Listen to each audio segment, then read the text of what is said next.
చూసుకుంటే మనుష్య కుమారుడు అన్న దానికి మన మీనింగ్ ఒకసారి ఎన్నో చోట్ల ఆయన పరిచయం చేసుకున్నారు.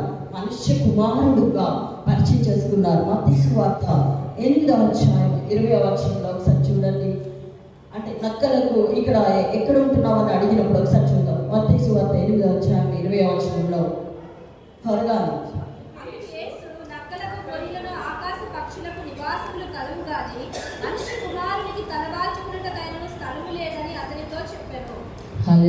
చూసారండి. అక్కడ మనుష్య కుమారుడు అని ఆయన పరిచయం చేసుకోవడం అన్నది జరుగుతున్నది. ఆ యొక్క మనుష్య కుమారునికి తలవాల్చుకోవడానికి చోటైనా లేదని ఎన్నో చోట్ల మనుష్య కుమారుడు అని ఆయన అనేక మార్లు జరుగుతూ ఉంటుంది. అదే విధంగా చూసుకుంటే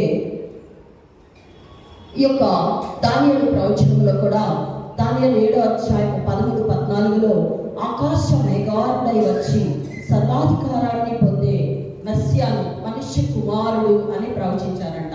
ఆయన ముందుగానే యేసు ఆ ప్రవచనం నెరవేర్చడానికే మరి ఈ లోకాలలోనికి ఆయన వచ్చారని మరి దానియేలు ప్రవచనంలో ఆ మనుష్య కుమారుడు అనే మాటను ఇక్కడ వ్రాయబడి ఉన్నది. అదే విధంగా ఇంకా చూస్తే ఇదే వచనంలో మరి ఈ మనుష్య కుమారుడు అంటే పరిపాలించడానికి వచ్చిన రాజు, అంటే ఈ యొక్క సేవకుడిగా ఆయన వచ్చాడు కానీ రాజుగా రాలేదు అని ఇక్కడ సెలవిస్తూ ఉన్నారు.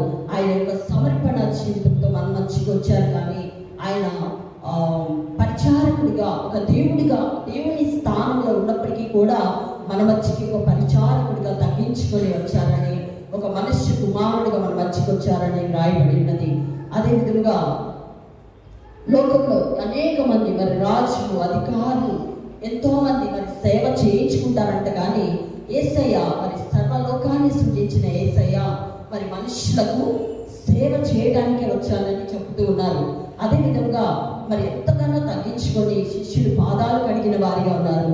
ఇంకా రోగులను స్వస్థపరచడానికి ఆయన వచ్చిన వాడిగా ఉన్నాడు. ఆకలితో ఉన్న వారికి ఆహారం ఇవ్వడానికి ఆయన వచ్చిన వాడిగా ఉన్నాడు.